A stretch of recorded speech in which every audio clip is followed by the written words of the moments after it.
Fala pessoal, demorou mas chegou. No vídeo de hoje eu quero falar sobre uma situação. Imagina o seguinte: você está andando lá no domingão de bermuda, chinelo, chega num supermercado ou algum material de construção ou alguma empresa do ramo que você atende, chega lá e vê um sistema muito parecido com o seu que faz praticamente as mesmas coisas que é um concorrente seu.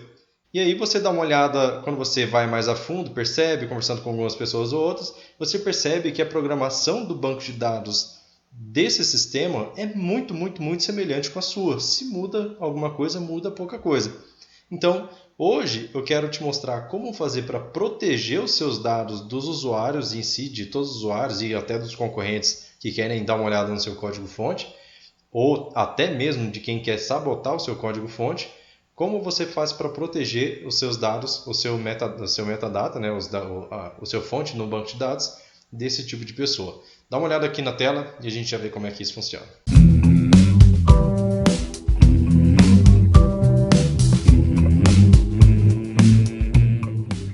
Agora, primeiro de tudo, antes de fazer a proteção do metadata do seu banco de dados, tem uma coisa extremamente importante que você precisa fazer, que você tem que ter certeza absoluta de que você fez. Sem isso daqui, você vai pôr a perder uma boa parte do seu projeto, principalmente se você não tiver backup, tá? Versionamento, essas coisas assim.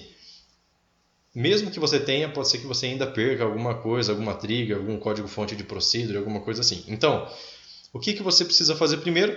Backup do seu banco de dados. Backup do seu banco de dados aberto, um que seja sem dados, né? Mas que tenha todas as suas triggers, procedures, views e tudo mais, para que você possa ter condições de fazer alterações e manutenções nesses fontes mais para frente. Então, primeiro, faça backup do seu banco. Segundo, como a gente faria para poder proteger primeiro o código de procedure? O código de procedure, para a gente poder proteger ele, a gente precisa entender algumas coisas. Dá uma olhada aqui, ó. A tabela onde fica armazenado o código-fonte dessas procedures é uma tabela sistema. Então você vai fazer um select from rdb procedures. Eu vou colocar o nome de p e listar todos os campos. p.asterisco. Faltou ponto. F9. Essa é a tabela onde são gravadas as procedures. Eu criei uma procedure aqui nesse banco que ela está com o nome genérico aqui, new procedure. Então, dentro dessa procedure, eu tenho um código-fonte bem pequeno que ele fica armazenado aqui, ó, no campo procedure source.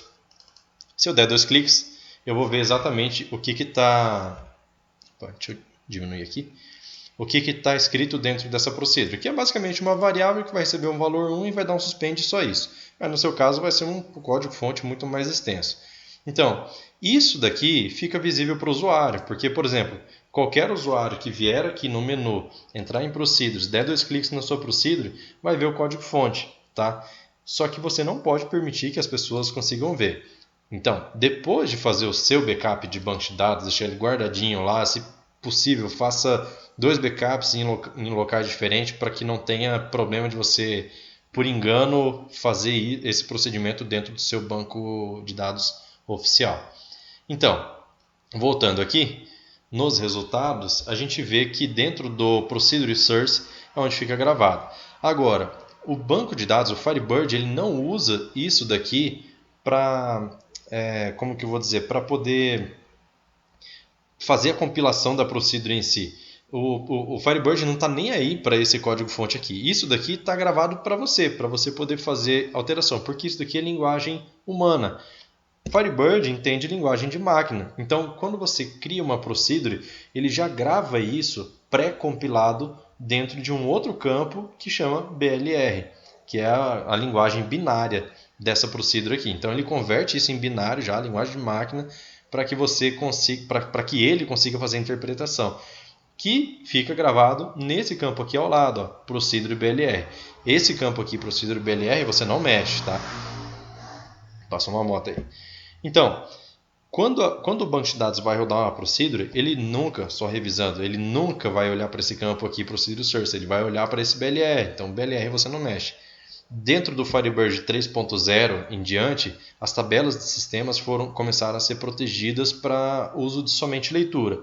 Porém, como não existe uma outra forma de fazer a proteção dos seus dados oficialmente, vamos dizer assim, é o que você encontra em algumas perguntas frequentes do Firebird mesmo, que eles falam para fazer esse procedimento aqui. Ó. Eu vou vir aqui no Edit e dentro dessa tabela Procedure agora eu vou fazer um update. Update em que tabela? Na tabela RDB Procedures. Vou colocar o nome de P, set p.rdb, né? rdb procedure source igual a null, tá? É basicamente isso. Dentro dessa tabela ficam armazenadas as procedures que você criou. Portanto, se você setar null nesse campo source, você vai eliminar todo o código-fonte dessas procedures. E aí, o que eu faço? Vou rodar aqui esse script, F9, vou dar um commit. E a partir de agora, olha só, se eu entrar nesse select aqui, F9, vou vir aqui no campo procedure source, ele está nulo. O BLR continua aqui normal. Portanto, o banco de dados ele vai conseguir executar essa procedure se você fizer um select nela, ou se você mandar executar essa procedure.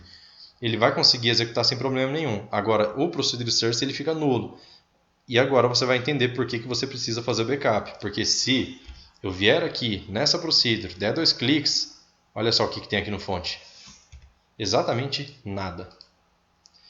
Se você não tem nada aqui, você não consegue fazer manutenção. Isso te causaria, caso você não tenha um backup disso, te causaria necessidade de reescrever toda a procedure, lembrar o que tem, o que tinha, né? O que essa procedure fazia, o que vai te gerar custo de horas de trabalho, pode ser que te gere transtorno com seus clientes, porque você pode não lembrar de tudo. Então, se você tiver backup, maravilha, você vai lá atrás do backup e coloca aí. Agora, se não tiver backup, bicho, aí você está lascado. Então, isso é o procedimento que a gente faz para poder esconder o fonte das procedures. E das triggers, como é que a gente faz? Trigger, a gente tem um pouquinho de detalhe, um detalhe um pouquinho maior, vamos dizer assim. Vou fechar aqui. E aí a tabela agora não é mais RDB Procedures, agora a tabela é RDB Triggers.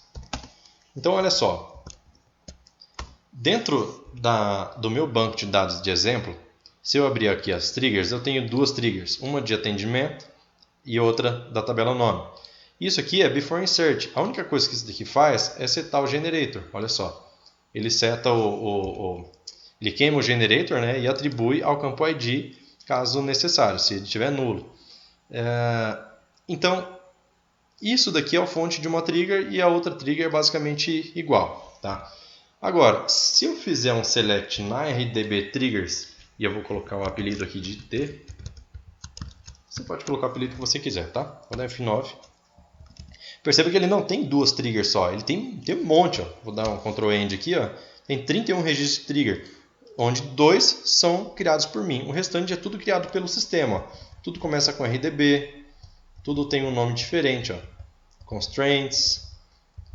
Tá? Então, o que você vai fazer? Quando você for atualizar esse banco de dados, você tem que checar duas vezes, duas coisas, dois campos, em se tratando de trigger.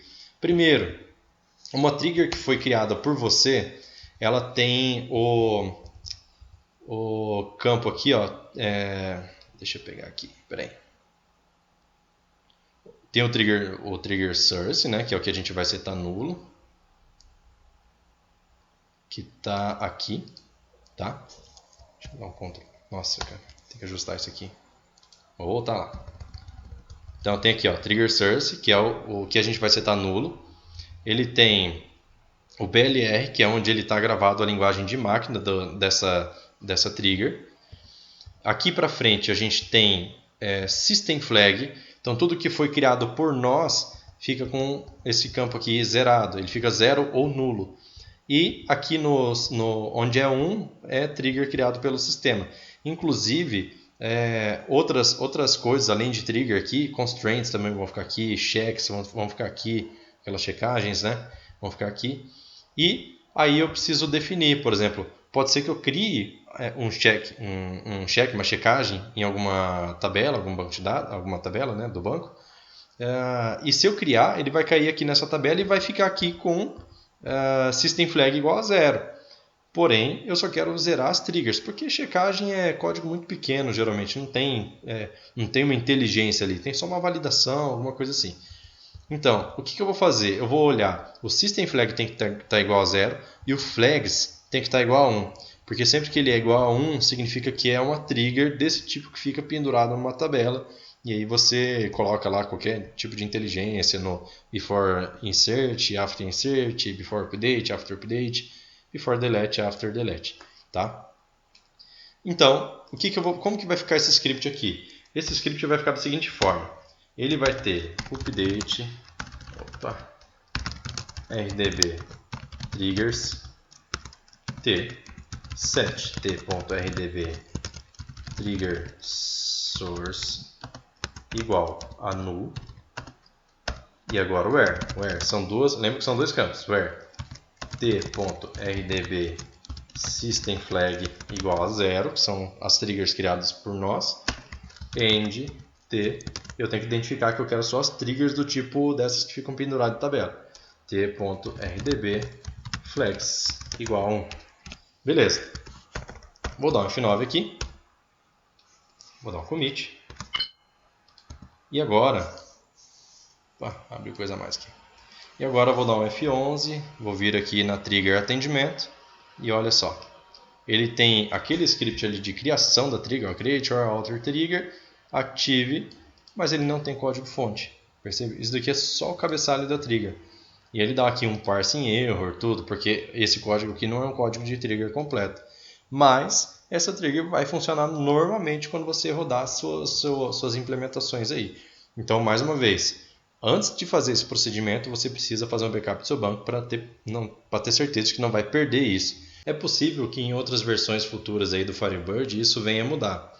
Mas, enquanto isso não muda, a forma que a gente tem de fazer é essa. Uma forma um pouco mais segura, talvez, de fazer é de você já começar a construir um sistema baseado na nuvem, colocar ele para ter acesso à internet. Então, o seu banco de dados com a sua inteligência ficaria dentro de um servidor seu. E aí você teria uma camada de comunicação que comunicaria com o sistema que está no seu cliente e os únicos dados que teriam lá seriam dados armazenados, nada muito complexo, nada de inteligência, seriam duas camadas aí de comunicação.